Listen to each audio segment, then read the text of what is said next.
Hello students, आज हम लोगों का टॉपिक है सेलों का संयोजन। अब सेलों का संयोजन होता कैसे है, कितने प्रकार से होता है। देख, जो आपका सेल होता है यानी बैटरी, वह मुख्यतः तीन प्रकार से जोड़ी जाती है। पहला आपका है श्रेणी क्रम संयोजन, दूसरा है समांतर क्रम संयोजन और तीसरा है मिश्रित क्रम संयोजन। लेकिन सिलेबस से मिश्रित को बाहर कर दिया गया है, तो आप लोगों को दो पढ़ना है, श्रेणी क्रम संयोजन और समांतर क्रम संयोजन। हम यहाँ पर लिख रहे हैं किसके लिए, सेलों का कौन सा क्रम है, सेलों का संयोजन किस प्रकार। पहला है श्रेणी क्रम संयोजन। ठीक, अब देखिए श्रेणी क्रम जोड़ते कैसे हैं। आप लोगों को क्लास 10th में भी पढ़ाया गया होगा ओम का नियम, कैसे प्रतिरोधों को जोड़ा जाता है। तो यहाँ पर प्रतिरोध में दो आएंगे। पहले सेल कैसे बनता है, सेल के बारे में जानेंगे। ठीक है, चलिए देखिए, यहां पर हमने एक सेल बना दिया। ठीक है ना, यह सेल है, इसका विद्युत वाहक बल E है। यह प्रतिरोध कौन होता है, आंतरिक प्रतिरोध। यानी जो सेल होता है, सेल के अंदर जो प्रतिरोध लगा रहता है, वह कौन सा प्रतिरोध होता है, आपका आंतरिक प्रतिरोध होता है। ठीक है, यह आपका एक सेल बन गया इस समय। अब जो यह टर्मिनल है, यह धन होता है और छोटा वाला टर्मिनल क्या होता है, ऋण होता है। लेकिन हमको जो सेलों को जोड़ना है, किस क्रम में जोड़ना है, श्रेणी क्रम में। यानी हमको कई सेलें लेनी है। कितनी सेलें लेनी है, n सेलें ले लें। ठीक है ना, जिसकी गिनती ही ना हो। चलिए, तो कैसे जोड़ना है, हमेशा जब भी सेलों को जोड़ा जाता है, माइनस को माइनस से नहीं, माइनस को प्लस से, प्लस से प्लस को माइनस से, माइनस को प्लस से, इस प्रकार जोड़ा जाता है। तो चलिए, यह एक सेल हो गया। अब दूसरा सेल ले लीजिए। यहाँ पर यह टर्मिनल माइनस है, यह टर्मिनल क्या रहेगा, आपका प्लस रहेगा। ठीक है, हमने एक प्लस टर्मिनल ले लिया, यहाँ पर भी एक आंतरिक प्रतिरोध लगा दिया। अब यह क्या है, ये भी एक सेल तो ही बन गया, इसका भी विद्युत वाहक बल E है। ठीक है, अब आंतरिक प्रतिरोध R है। इसी प्रकार एक और ले लीजिए, यह माइनस है, अगला वाला प्लस आएगा। यहाँ पर यह भी आंतरिक प्रतिरोध ही स्मॉल r कहलाएगा। ठीक है, चलिए, हम इसी प्रकार कितने सेले ले रहे हैं, n सेले ले रहे हैं। यह माइनस है तो आगे जो भी आएगा यहाँ पर प्लस आएगा, फिर माइनस, ऐसे बनता चला जाएगा आपका। ठीक है, ऐसे डाट डाट करके हमने सेले ले लिया। लेकिन हिंदी में लिखेंगे कैसे, ठीक है, इसका परिपथ कैसे बनाएंगे। जब n सेले ले लिया गया है तो इसका एक परिपथ भी तैयार होगा। हमने एक परिपथ बना लिया। ठीक है, परिपथ बनाने के साथ साथ इसमें एक बाह्य प्रतिरोध भी लगा देते हैं। ठीक है, यह कौन सा प्रतिरोध है, आपका बाह्य प्रतिरोध। और बाह्य प्रतिरोध को कैपिटल R से डिनोट करते हैं। अब बात आती है कि धारा किधर से किधर जाएगी। ठीक, देखिए, प्लस सिरे से माइनस सिरे की ओर हमेशा धारा जाती है। धारा को तो I से डिनोट करते हैं, इतना तो पता ही है।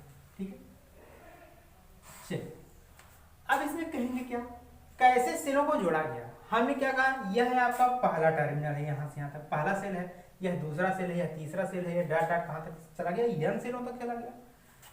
पहले से किस क्रम के लिए, श्रेणी क्रम के संयोजन में पहले सेल के ऋण टर्मिनल को दूसरे सेल के धन टर्मिनल से तथा दूसरे सेल के ऋण टर्मिनल को तीसरे सेल के धन टर्मिनल से जोड़ते चले जाते हैं। इस प्रकार हम n सेलों को जोड़ते हैं। एक बार फिर से देखिएगा हम कैसे जोड़ेंगे। यह पहला सेल है आपका ना, पहले सेल के ऋण टर्मिनल को दूसरे सेल के धन टर्मिनल से तथा दूसरे सेल के ऋण टर्मिनल को तीसरे सेल के धन टर्मिनल से, इस प्रकार हम श्रेणी क्रम में n सेलों को जोड़ देते हैं। हिंदी में हम लिखेंगे नहीं, आप लोग लिखेंगे। ठीक है, इसके बाद फिर क्या कहेंगे, तथा सेल के इस प्रकार प्राप्त सेलों के एक सिरे को,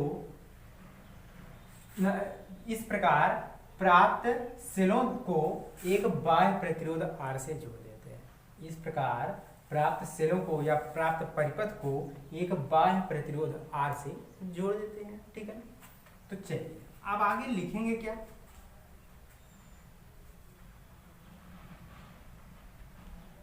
n सेल है इस समय। ठीक है ना, n सेल है क्योंकि हम कई सेल ले लिए हैं। n सेलों जिनका विद्युत वाहक बल कैपिटल ई कामा आंतरिक प्रतिरोध स्मॉल आर है, ठीक है, जिन्हें एक बाह्य प्रतिरोध कैपिटल आर से जोड़ देते हैं। यहां तक बात समझ में आई? इसके पहले आप लोग हिंदी में लिख लेंगे कैसे कैसे जोड़ा गया, ठीक है, रिवाइज कर लीजिएगा। चलिए अब यहां तक कंप्लीट होने के बाद क्या क्या कहेंगे, इसलिए यन सेलों या यन सेलों या कुल सेलों, इसलिए कुल सेलों का विद्युत वाहक बल, एक सेल का विद्युत वाहक बल E है, तो कुल सेल कहिए चाहे यन सेल, तो यन सेलों का विद्युत वाहक बल क्या आ जाएगा, यन ई आ जाएगा, ठीक है, तथा कुल आंतरिक प्रतिरोध, अब कहेंगे यह एनआर होगा, कैसे होगा, श्रेणी क्रम के लिए ओम का नियम पढ़ाया गया है, R बराबर R1 plus R2 plus R3 plus dot dot dot RN होता है, कितना पता है, तो R बराबर यह कितनी बार है, प्रतिरोध आंतरिक प्रतिरोध को कितनी बार जोड़ा गया है, यह बार, तो यह भी क्या आ जाएगा यन आर, यानी कुल आंतरिक प्रतिरोध क्या आ जाएगा आपका यन आर आ जाएगा।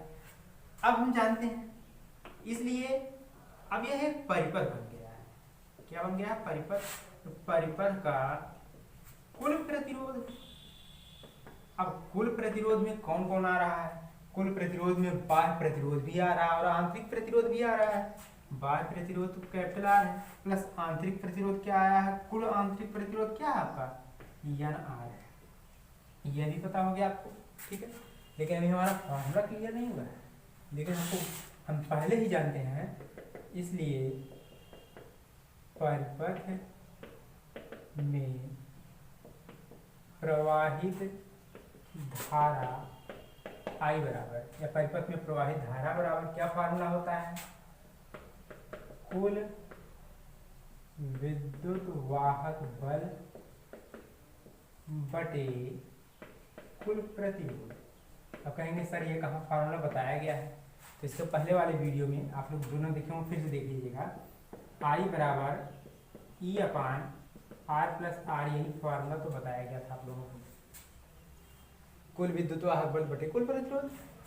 तो प्रवाहित धारा को किससे डिनोट करते हैं, I से, कुल विद्युत वाहक बल, कुल विद्युत वाहक बल क्या है, देखिए सेलों का कुल विद्युत वाहक बल है यन ई, तो यन ई आ जाएगा बटे कुल प्रतिरोध, कुल प्रतिरोध देखिए क्या आया है, परिपथ का कुल प्रतिरोध R plus N R, R plus N R, यही तो आपका फार्मूला बन गया, किसके लिए है यह फार्मूला, श्रेणी क्रम में जब संयोजन किया जाएगा तो I बराबर N E upon R plus R. इसमें दो स्थितियां लागू होती हैं, पहली क्या है, यदि कैपिटल आर बहुत बड़ा हो किससे, स्मॉल आर से, तो जो छोटा होगा उसको निगलेक्ट कर दीजिए, कौन छोटा है, स्मॉल आर छोटा है तो निगलेक्ट कर दीजिए, तो I बराबर क्या बचेगा एन ई अपान केवल कैपिटल आर बचेगा, यह फार्मूला क्लियर है। दूसरे स्टेप में यदि स्मॉल आर बहुत बड़ा हो कैपिटल आर से, तो कैपिटल आर को छोड़ देंगे, तो इसलिए I बराबर एन ई अपान आर छूट जाएगा तो क्या बचेगा एन स्मॉल आर, तो आर से आर कैंसिल, तो I बराबर क्या आ जाएगा capital E upon small R. यह फार्मूला कंप्लीट है, ठीक है ना। अब चलते हैं समांतर क्रम, तो ध्यान से देखिएगा, हमारा नेक्स्ट टॉपिक है समांतर क्रम संयोजन। अब समांतर क्रम जैसे ओम का नियम पढ़ाया गया, सेम सेम उसी का रिपीट कर लीजिए, ठीक है। सेल को समांतर क्रम में जोड़ना है, यह आपका क्या है, एक सेल हमने बना दिया, ठीक है, यह आंतरिक प्रतिरोध है, यह कैपिटल ई है, एक सेल हो गया। इसी प्रकार हमको समांतर क्रम में जोड़ना है, समांतर मतलब एक सीध में होना चाहिए, और श्रेणी मतलब समांतर मतलब एक दूसरे के आमने सामने होना चाहिए, और श्रेणी का मतलब एक सीध में होना चाहिए, ठीक है। तो चलिए इसी प्रकार कई सेलों को जोड़ दीजिए, हमको यन सेलों को इसमें भी जोड़ना है, ठीक है। तो तो हमने क्या किया, इसी में डॉट डॉट लगा दिए, ज़्यादा सेल मत लगाइए, इसी में डॉट डॉट लगा दिया गया, ठीक है, यानी कई सेल जुड़े हुए हैं, यह भी आर, यहाँ पर भी आर, ठीक है ना। अब n सेलों को हमने जोड़ दिया गया है। अब यहाँ पर एक काम करते हैं, यह आपका धन टर्मिनल है सभी की नहीं, यह सभी आपका क्या है, धन टर्मिनल है, तो क्यों ना सभी धन टर्मिनल को एक साथ ले लिया जाए। और यहाँ पर सभी आपका ऋण टर्मिनल है, तो हम क्या करते हैं, सभी ऋण टर्मिनल को एक साथ ले लेते हैं, ठीक है। चलिए अब इसमें कहेंगे कैसे, ध्यान से देखिएगा। सेलों को समांतर क्रम में जोड़ने के लिए प्रत्येक सेल के धन टर्मिनल को एक सिरे से तथा ऋण टर्मिनल को दूसरे सिरे से जोड़ देते हैं। बात समझ आ रही है?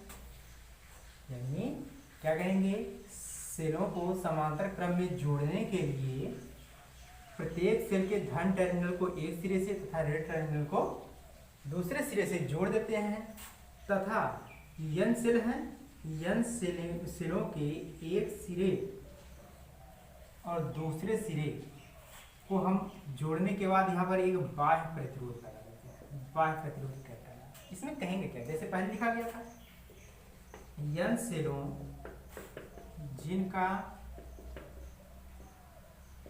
विद्युत वाहक बल क्या है, कैपिटल ई कामा आंतरिक प्रतिरोध स्मॉल आर, ठीक है, जिन्हें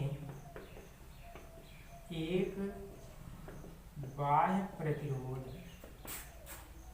कैपिटल आर से जोड़ दिया गया है। बात समझ में आ रही है यहाँ तक? जैसे पहले बताया गया था वैसे लिखा गया है, ठीक है ना। इसलिए n सेलों का विद्युत वाहक बल, n सेलों का विद्युत वाहक बल क्या लिखेंगे, विद्युत वाहक बल E होता है, तो n सेलों के लिए n E होगा नहीं। आपको याद रखेंगे, श्रेणी क्रम जो पढ़ाया गया, श्रेणी क्रम में विभव समान नहीं रहता है, नहीं होता है, लेकिन समांतर क्रम में जितने भी विभव होंगे सब क्या होते हैं, समान। ये आपका विद्युत वाहक बल क्या है, विभव ही तो है, विभवांतर ही तो है, तो इसमें विद्युत वाहक बल समान नहीं होता है। और जो समांतर क्रम होता है, समांतर क्रम में विद्युत वाहक बल क्या होता है, समान। इसलिए हम क्या लिख रहे हैं, केवल ई लिख रहे हैं। n सेलों के लिए भी विद्युत वाहक बल ई होगा और एक सेल के लिए भी विद्युत वाहक बल ई, ठीक है। कुल आंतरिक प्रतिरोध क्या आ जाएगा तब। अब देखिए ओम का नियम फिर चल रहे हैं, आपको पता है 1/r बराबर 1/r1 plus 1/r2 plus 1/r3 plus dot dot कहाँ तक है, 1/rn तक है। लेकिन कितने सेल जोड़े गए हैं, n सेलों को ही तो जोड़ा गया है, तो यहाँ पर हम सफिक्स में n लगा दे रहे हैं, जिससे पता चले कि हम n सेलों को जोड़ रहे हैं।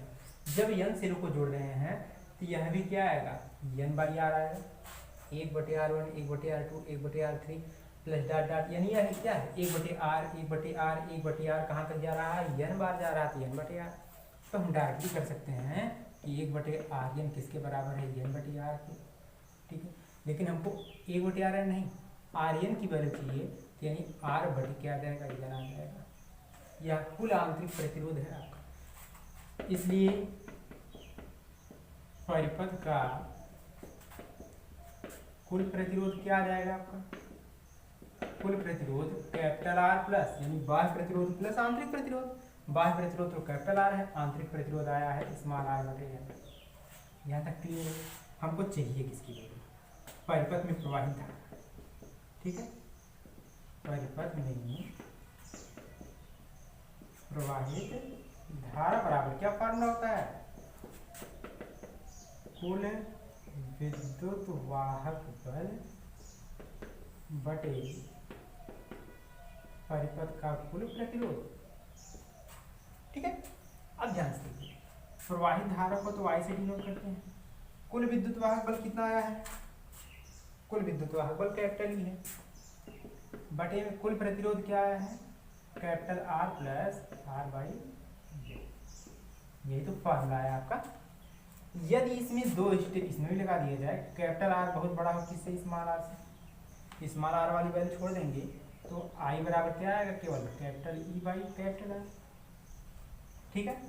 और दूसरे स्टेप में क्या कहेंगे, यदि स्मॉल आर बहुत बड़ा हो कैपिटल आर से तो आई बराबर कैपिटल ई बटे, अब की बार क्या है, जो छोटा होगा वह निगलेक्ट हो जाएगा, स्मॉल आर बाई एन, यानी आई बराबर यह ऊपर जाएगा यानी ई अपान क्या आ जाएगा, आर आ जाएगा। बात समझ में आ रही है।